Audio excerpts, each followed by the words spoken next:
Yes. Scallywags. Riding in this truck is a lot nicer because we got some new shocks for it. So it's a nice ride. It's quiet. The engine's quieter. There's a little bit of a tick. I'm guessing it's the alternator. Pete's thinking it's the valves, but I don't think it's something like that. Could be though. I mean, it was ticking before. I don't know.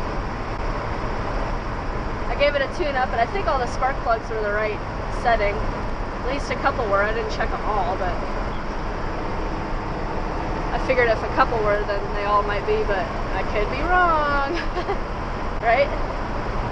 Never did the points or the condenser yet. Ah. Got his truck bed. He's got the lumber now. Yeah. It's gonna lay in there nice. Yeah. I think I'm just gonna take a piece of wood and kind of screw up into it from underneath and have that piece of wood notched out to go under the metal. Okay, that's a good idea. So then I don't have to drill a bunch of holes in the metal. Yeah, that's a great idea. That's a pain in the ass. Yeah. So you know that this is number 20, so that's that one. I gotta push them in there and then trim them off. But I got it all bent, so I can bring his bender back. Bent them. Thanks to Phil Parker for the fret bender. The next thing I gotta do is get this. What's a fret bender? Is this the fret bender? No, it's in there in this box. It's that thing right here. Put that in there and it bends the fret wire. But then I got to use this, and I can bring this back to him. This presses it in. You put that in there, and you put that in the drill press, and it presses those frets in because it's got the curve to it that you put in there. Presses it in. Some people hammer them in with a hammer, but I think that works nice. What's this for? That's so when you glue this down, all the frets go in between, see? So you're not pushing on the frets when you glue it down. You can use this to clamp it. So all the frets are on there, and then you clamp that down to the neck. You reach in there and clamp that down. And it's not pushing on the frets, it's actually pushing on the wood. Yeah, so see, so Phil he already pre-made this. They all line up, it all lines up well. It's supposed to, yeah, it does. All the frets line up, see? In the openings. Doesn't have to be perfect, but just so then you can glue that sucker down. It's got a little. Hey, you must have cut it's got a little curve in it. See, it's got the same curve as the And you got your thing in. Yep, it went in there pretty good, but I got a router out here to be able to get this in. The thing that turns. Yep.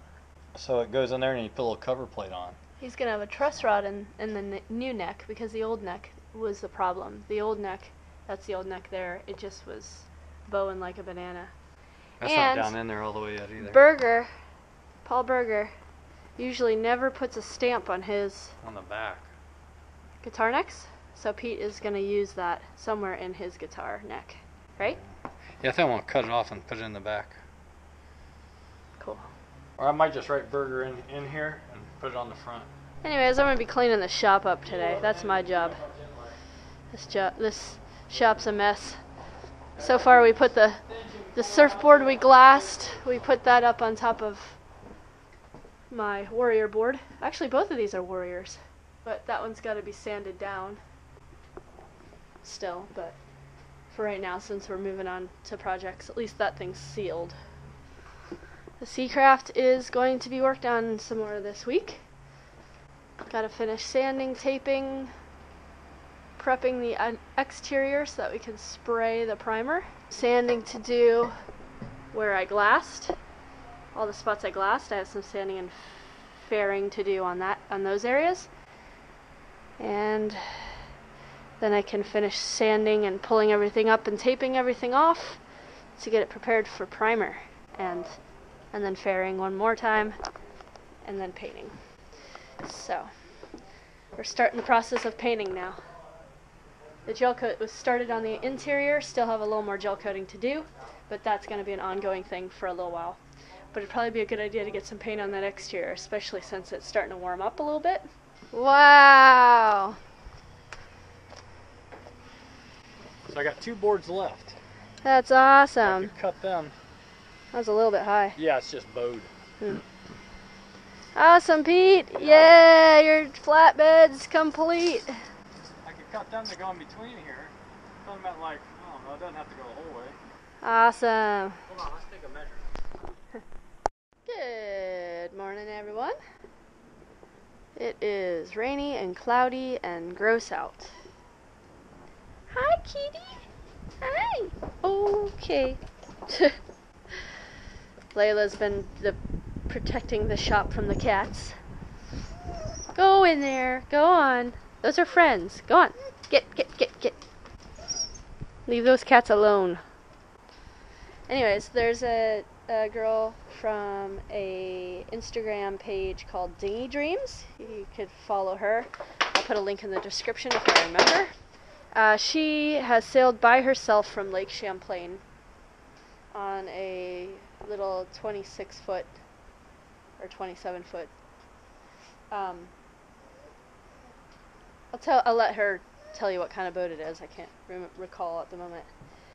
But she is in need of a dinghy. So yesterday we pulled down BiPolar, a crack in her from these poles, from sitting on these poles, and she fell over during the hurricane. And we stuck some structural foam, and it's down in this keel area. And then once, hopefully that dried yesterday, and then we'll grind it down after the rain quits and glass it up. And then she's gonna borrow BiPolar for a little while until she builds a dinghy for herself. We're gonna help her out with that. Pacific Seacraft has been on hold because of the weather. Been working on his Dobro. You guys ever seen the interior and the inside of a Dobro?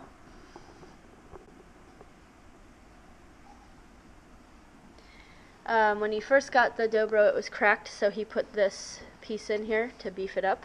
Overkill. And then it actually cracked all in here as well, so all these pieces, I guess you're going to re-glue down. See a little bit of a gap there too. Morning. Just trying to move ahead on our projects here.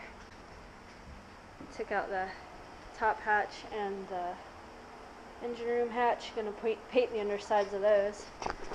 And once it dries up a little bit later today, maybe I'll gel coat up underneath all this area. Maybe I'll gel coat all that on the other side as well.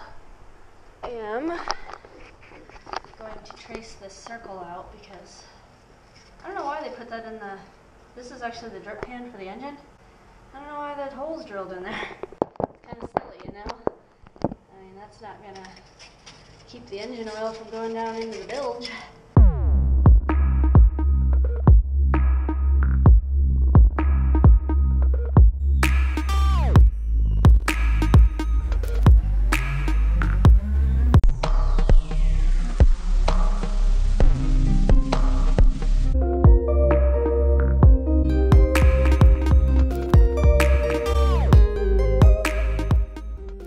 For a couple days on rain. I'm going to kind of move forward on the boat little by little, just baby steps for right now. So I got the top hatch and the engine hatch out, and I'm going to gel coat those.